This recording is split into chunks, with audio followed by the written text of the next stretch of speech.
Recording शुरू हो गई। ठीक है, यहाँ पे जाने के बाद आप स्क्रॉल करके पेज को नीचे आओगे तो न्यू रजिस्ट्रेशन का ऑप्शन मिलेगा। गवर्नमेंट साइट पे भी देखिए, gst.gov.in पे हम लोग रजिस्ट्रेशन के लिए गए और उसके ऊपर रजिस्ट्रेशन करना है तो यहीं पे रजिस्टर्ड लिखा हुआ है ना, इस पर क्लिक करेंगे रजिस्टर्ड नाउ। तो देखो न्यू रजिस्ट्रेशन पहले होता है। तो मैंने आपको बताया था रजिस्ट्रेशन के लिए 2 पार्ट होता है। पहले पार्ट ए होता है जिसमें हम अपना ईमेल आईडी, मोबाइल नंबर और पैन नंबर देते हैं। तो ये पहला डिटेल में देखो वही मांग रहा है आपको कि आप कौन हो, टैक्स पेयर हो, डिडक्टर हो, जीएसटी प्रैक्टिशनर हो, नॉन रेजिडेंट पर्सन हो, वो आपको बताना है। मैंने कहा आई एम टैक्स पेयर। कहता है स्टेट बताओ, किस स्टेट के रजिस्ट्रेशन करवाएंगे आप। हमने कहा दिल्ली। कहता ठीक है, किस दिल्ली में कौन सा डिस्ट्रिक्ट में है आपका। हमने कहा साउथ वेस्ट दिल्ली है, तो हमने साउथ वेस्ट ले लिया। कहता ठीक है, आप अपना legal name of the business बताओ as per mention in PAN. जो पैन कार्ड पे जो नाम लिखा है वो नाम आप यहाँ बताओ। ठीक है, तो हमने कहा यहाँ पे नाम मेरा लिखा हुआ है पंकज कुमार, तो वो आ गया। कहता ठीक है, आप अपना पैन नंबर बताओ। तो जो ओरिजिनल पैन नंबर होता है, पता है आपको 10 डिजिट का होता है, तो इसलिए मैंने कहा था जीएसटी के लिए पैन कार्ड मैंडेटरी है। वो पैन नंबर आप यहाँ बताएंगे। ठीक है, उसके बाद आपको कहता है कि ईमेल आईडी आप बताइए। तो जो ईमेल आईडी आप यहाँ पे दोगे वो ईमेल आईडी आपको यहाँ पे यूजफुल होना चाहिए, जिसका पासवर्ड वगैरह पता हो आपको। मोबाइल नंबर आपसे मांगेगा, मोबाइल नंबर आपको बताना। देन स्क्रीन कोड होता है, कैप्चा कोड इसे कहते हैं। इससे ये पता चलता है किस कंप्यूटर से लॉगिन हुआ था ये पेज। साइबर क्राइम को रोकने के लिए ये है। सर कुछ भी हम करते हैं लॉगिन तो कैप्चा कोड तो दिखाता है, तो इसलिए। हाँ, इसीलिए है किस लोकेशन किस लोकेशन। ठीक है, ये डिटेल होती है। तो ये गवर्नमेंट की साइट बताया आपको मैं। अब आईसीए आपको प्रैक्टिस के लिए यही चीज़ दिया है। रजिस्टर नाउ पे क्लिक करो तो सेम देखो ये एज इट इज खुला है। अब आपसे भी यहाँ पे बोला कि आप बताओ टैक्स पेयर हो, स्टेट आप बताओ, आपने बताया दिल्ली है। बोला डिस्ट्रिक्ट बताओ, तो आपने कहा साउथ वेस्ट दिल्ली है। नाम बोला तो यहाँ भी हमने वही लिखा पंकज।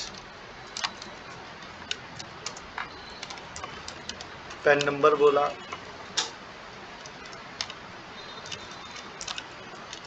ठीक है। देन आपसे बोला ईमेल आईडी बताओ, तो ईमेल आईडी बताया @gmail.com। मोबाइल नंबर हमने बता दिया। देन स्क्रीन कोड आपको देना है। वो बहुत सेम चीज़ आपको दिया है प्रैक्टिस के लिए।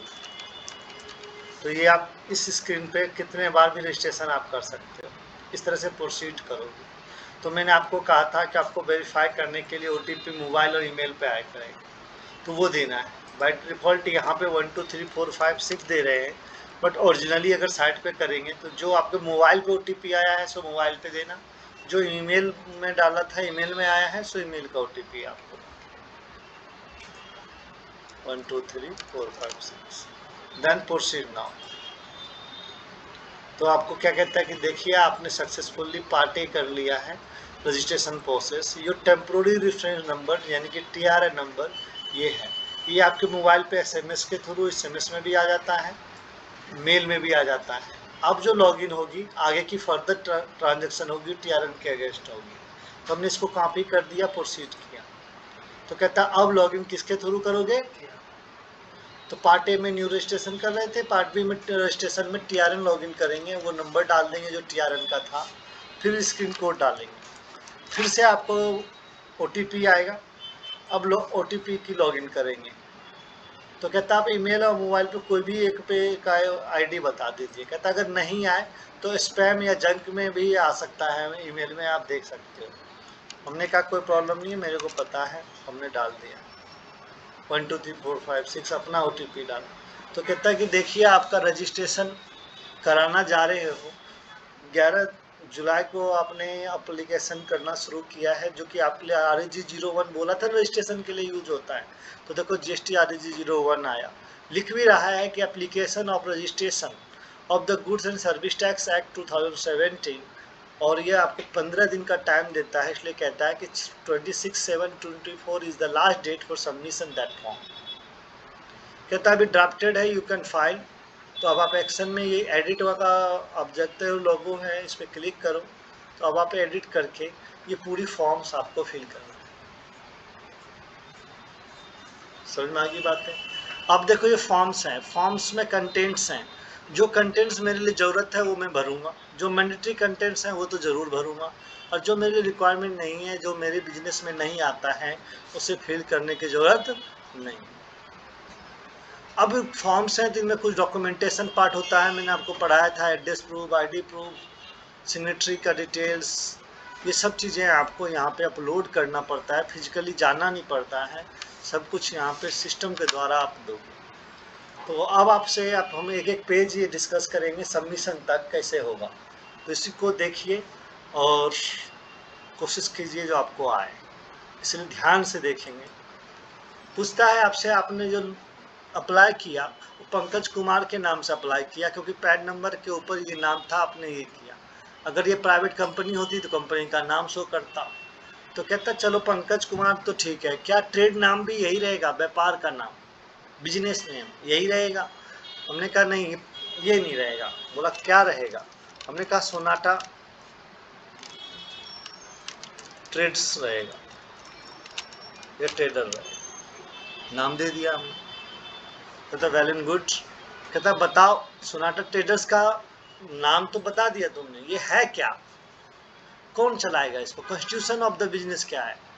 It is the government department, is the Hindu undivided family, limited liability partnership, local authority क्या है?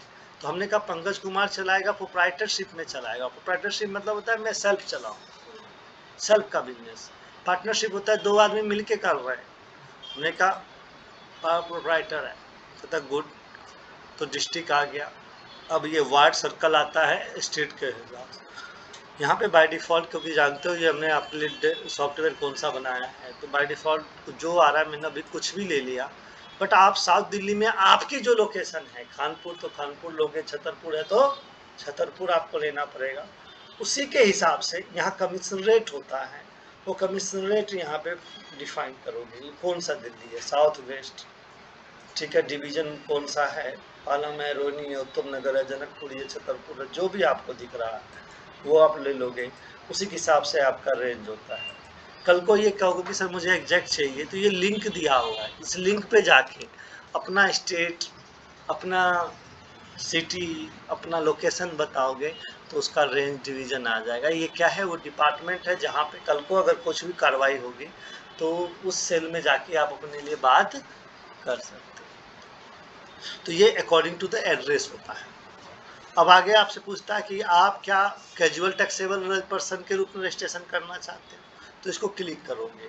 कहता आप एक कंपोजिशन पर्सन के रूप में रजिस्ट्रेशन चाहते हो, तो इसको भी क्लिक करोगे। नहीं चाहते हो तो बंद कर दो। तो देखो ना, मैं कैजुअल हूँ ना कंपोजिट हूँ, तो क्या बच गया, नॉर्मल ही बच गया ना, तो नॉर्मल डीलर हो गया। यहाँ तक समझ में आ रही है सबको?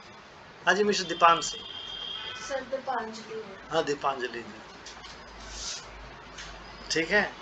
चलो अब आपसे पूछता है रीजन बताओ, क्यों रजिस्ट्रेशन करवा रहे, किस शौक में आप आए यहाँ पे? तो हमने कहा हमें रजिस्ट्रेशन कराने का इतना रीजन है। मैं आपको सारे रीजन पढ़ा चुका हूँ। लिमिट 20 लाख 40 लाख से बात कराना है, ई ऑपरेटर के रूप में कराना है, इंटरेस्टेड ट्रांजेक्शन के रूप में करना है, किसी का बिजनेस अडॉप्ट कर रहे हैं तो करना है, सब लिखा हुआ है यहाँ। तो आपका जो भी रीजन है ये पकड़ लोगे, ठीक है। अब हमने कहा वॉलंटरी कराना है, तो सर देखो पता कैसे चलेगा? बिजनेस जैसा करोगे तो पता चल जाएगा।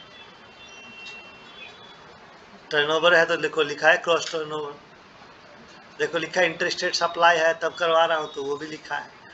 डेथ ऑफ प्रोप्राइटर, मर गया उसका दूसरा आदमी उसको टेक ओवर कर रहा है, सो लिखा है। डीमर्जर है, मर्जर है, सब है। चेंज ऑफ कॉन्स्टिट्यूशन, प्रोप्राइटर से पार्टनरशिप बन गया तो आपको जरूरत है तो है, सारा option. Merger regulations, e commerce operator, नहीं है तो वॉलंटरी। वॉलंटरी मतलब मेरे को अपने आप करा रहे हैं, लायबिलिटी नहीं है, मैं भी चाहिए। कहता ठीक है, बिजनेस कब स्टार्ट किए सो बता, कमेंसमेंट ऑफ बिजनेस। तो जो भी डेट है वो डेट आप यहाँ से ले लो या लिख दो। मैंने कहा 1 जुलाई को शुरू। कहता तुम्हारी लायबिलिटी कब बनी? हमने कहा 1 जुलाई को ही बनी। वॉलंटरी है तो सेम डेट हो जाएगी ना। और अगर लिमिट देते तो बिजनेस तो कभी भी शुरू हुआ होगा, जिस दिन 20 लाख या 40 लाख पूरा हुआ वो डेट को लायबिलिटी डेट। और आपको पता है कि जिस दिन टर्नओवर होता है उसके बाद 30 दिन का टाइम मिलता है ना रजिस्ट्रेशन करने, वो प्रॉब्लम। अब आपसे बोला गया कि रजिस्ट्रेशन का ये डेट दीजिए। कहता कि इंडिकेट एग्जिस्टिंग रजिस्ट्रेशन, क्या आपके पास, ये तो नया फ्रेश कर रहा है, कोई पहले से रजिस्ट्रेशन है जीएसटी में, एक्साइज में, किसी भी चीज़ में? अगर है तो यहाँ क्लिक करोगे और जिस चीज़ में पहले से टैक्स में रजिस्ट्रेशन है, hotel luxury registration number, import export code जो भी है वो सेलेक्ट करेंगे, उसका नंबर और उसका डेट बताएंगे। नहीं है तो इसको देने की जरूरत नहीं। मैं पहली बार कार्य हो रहा है तो नो। इस तरह से अगर है कोई रजिस्ट्रेशन तो बता के ऐड करेंगे, एक से ज़्यादा है तो जीएसटी है, एक्साइज नंबर है, व्हाटएवर नंबर, अगर नहीं है तो बस तो आगे बढ़ो। तो कहता कि देखो पहला पेज आपने बिजनेस डिटेल भर दिया, अब आप प्रमोटर और पार्टनर का डिटेल भरो, जो इसके ऑनर है, जो पार्टनर है। अगर आप प्रोप्राइटरशिप है तो एक ही डिटेल, पार्टनरशिप है तो सभी पार्टनर का, कंपनी है तो सभी डायरेक्टर का डालना है, सभी शेयर होल्डर का नहीं डालना है। किसका डालना है? तो आपसे पहला पूछ रहा है detail of the managing whole time director, की मैनेजरियल पर्सन, जो है उनका डिटेल भरिए। नेम क्या है? हमने कहा सर उसका नाम पंकज जी है। मिडिल नेम है? मैंने कहा है। कहता लास्ट नेम है तो वो भी बताओ। कहते फादर नाम क्या है वो भी बताइए आप। डेट ऑफ बर्थ क्या है वो बता दीजिए। मोबाइल नंबर बता दीजिए। हमने 92 अपना मोबाइल नंबर भी भर दिया, डेट ऑफ बर्थ भी भर दिया, ईमेल आईडी पूछा, ईमेल आईडी भी भर दिया। तो देख लो ये सब इंफॉर्मेशन मांगा जा रहा है आपसे। तो यही कंटेंट्स आप अपने क्लाइंट से डिमांड करोगे, जो मुझे ये सब चीज़ चाहिए, प्रॉपर चाहिए। ठीक है। अब आपसे बोलता है कि जेंडर कौन सा है सो बताइए। टेलीफोन नंबर की जरूरत नहीं है। आइडेंटिटी इंफॉर्मेशन देना है। डेजिग्नेशन, तुम कौन हो? तुमने कहा प्रोप्राइटर है या ओनर भी लिख सकते हो, कुछ भी आपकी चॉइस। उसे प्रोप्राइटर लिखा जाता है। डायरेक्टर अगर कंपनी होती तो डायरेक्टर आइडेंटिफिकेशन नंबर, डिन नंबर मिलता है, वो डिन नंबर यहाँ पे लिखना पड़ता। फिर आपसे पूछता है are you citizen of India, तो यस, नहीं है तो देन वो कहता है सिटीजन ऑफ इंडिया है तो पैन नंबर बताओ अपना, तो उस पर्सन का जो पैन नंबर होगा वो बताएंगे। अगर पासपोर्ट नंबर है तो बता सकते हैं, मैंडेटरी नहीं है। आधार नंबर है तो आधार नंबर बताओ उसका, 12 डिजिट का आधार नंबर होता है। अब कहता है तुमने जो इन्फॉर्मेशन भरे हो सब सही है, तो लिखा I on behalf of the holder of Aadhaar number give this contact GST obtain my details from UTI. कहता है आप हमारा डिटेल यूआईडी से ले सकते हो। आ गया। कहता है एड्रेस बताओ अपने घर का। हमने कह दिया A6 बिल्डिंग का नाम, ICA, फ्लोर 2, ठीक है, road Devli, locality Khanpur, city New Delhi, यहाँ सेलेक्ट कर लो। सर ये तो कंट्री है इंडिया। स्टेट, सर कंट्री में डमी क्यों था? सब पूरे वर्ल्ड का कंट्री सब यहाँ शो करता, ये तो इसलिए इसने एक इंडिया डाल दिया, एक दूसरा कंपनी डाल दिया। समझ में आ गई? Thank you. District south, pin code whatever. अब आपसे क्या कहता है? अपलोड करो डॉक्यूमेंट। क्या? Upload photograph of person whose information has been given ever. उस आदमी का फोटो लगाओ। तो आप फोटो यहाँ से क्लिक करोगे। कहता है 100 KB से ज़्यादा नहीं होना चाहिए। सर ये समझ नहीं आता, ये जेपीजी जब फोटो अपलोड करता है ना, कोई भी फॉर्म भरता है तो फोटो कैसे डालना होता है समझ नहीं आता। मैडम उस पर ब्राउज पे क्लिक करो, अब फोटो जो होगा ना, अभी देखो कैसे समझना। ये देखो हम ये डाल एक सुंदर सा लड़के का, ठीक है, डाल। आ गया फोटो। अब ये कहता क्या है कि जो 100 KB का होना चाहिए, तो जो ये फोटो